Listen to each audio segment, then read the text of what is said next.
African Union Committee of 10 on the United Nations Security Reform, representative of the President of the 80th United Nations General Assembly session, chairperson of the African Union Commission, Excellencies, distinguished ladies and gentlemen. I call to order the 7th Summit of the African Union Committee of 10 Heads of State and Government on the reform of the United Nations Security Council, C10.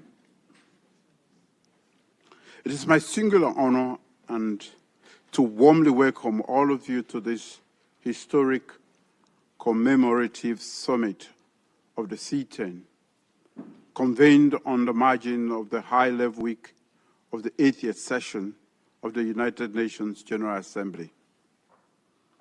Your esteemed presence today is testimony to our collective resolve and enduring commitment to the mandate of the C10 and to advancing the common African position, enshrined in the Eswatini Consensus and the SAT Declaration, whose 20th anniversary we proudly commemorate. We shall now proceed to the opening statements. I shall first deliver my own statement as President of Sierra Leone and coordinator of C10.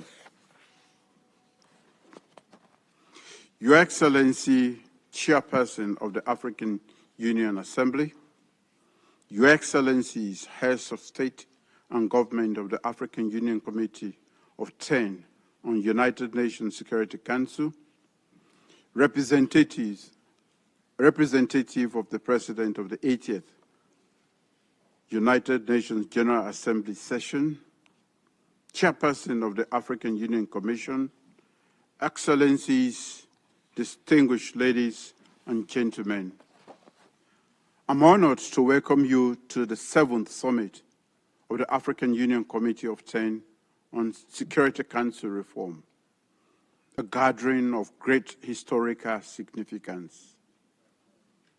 We convene at a critical moment in our collective fight for justice and equity in global governance. This year marks 20 years since Africa's leaders adopted a common African position articulated in the landmark Eswatini Consensus and SAT Declaration of 2005. Then, Africa spoke with one voice, demanding no fewer than 2 permanent seats with all the rights and privileges of current permanent members, including the veto, and 2 additional non-permanent seats. This was not a plea for favor. It was and remains a demand for justice to correct a historical wrong. When the UN was founded in 1945, most of Africa had no voice. Today, Africa remains the only continent without permanent representation, despite African issues dominating the Council's agenda. This exclusion, a relic of bygone era, is a profound injustice. Decisions about Africa must no longer be taken without Africa. Excellencies, over the past 2 decades, guided by the Eswatini Consensus and SAT Declaration, the C10 has been the custodian of Africa's demand. We have carried Africa's voice to every region, every forum, and every negotiation. Our greatest achievement has been our unity. Despite our diversity, Africa has remained steadfastly aligned behind a single principled position. That unity is our strength. No reform can succeed without a united Africa. Through tireless advocacy, Africa has secured recognition of its case as both a priority and a special case. This recognition is firmly enshrined in UN outcome documents, including the 2024 Pact for the Future. The C10 has built strong global partnerships. Today, Africa's inclusion is universally acknowledged as indispensable to any credible reform. Even the Permanent Five have in different ways publicly affirmed Africa's legitimate claim. Recently, the Freetown Retreat and Lusaka Ministerial Meeting produced the African Union Reform Model, a comprehensive, united, and actionable framework for structured dialogue in the intergovernmental negotiations. These accomplishments reflect Africa's resilience, solidarity, and determination. For 20 years, no African state has broken ranks. That unshakable unity has transformed Africa's once marginalized demand into a centerpiece of global reform debate.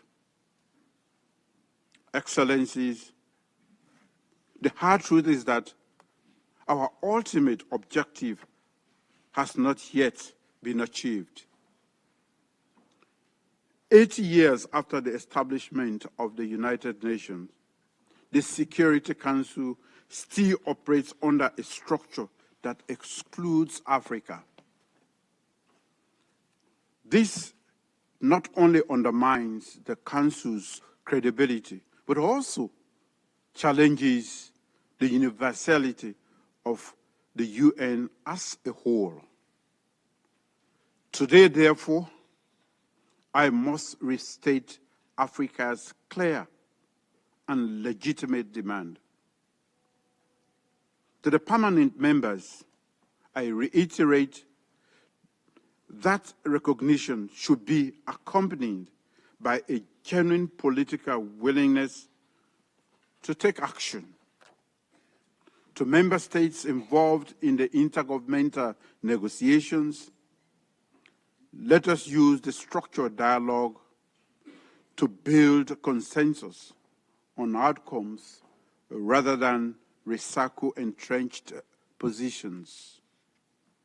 To the wider United Nations membership, as the UN marks its 80th anniversary, let us not allow another milestone to pass with words alone. The Pact for the Future gives us the mandate. The Africa reform model adopted by C10, rooted in Eswatini and SAT common African position, provides the blueprint for reform. The momentum is here. The time for action is now. Africa will continue to engage constructively. Let there be no doubt. Our demand is legitimate, non-negotiable, and just. Equal representation for Africa is not only an African imperative, it is a global necessity. It is essential for the credibility, effectiveness, and legitimacy of the United Nations in this century. As we commemorate 20 years of Eswatini and SAT, let history record that Africa stood together firm and resolute to reclaim its rightful place. Let this generation of leaders be remembered for correcting an injustice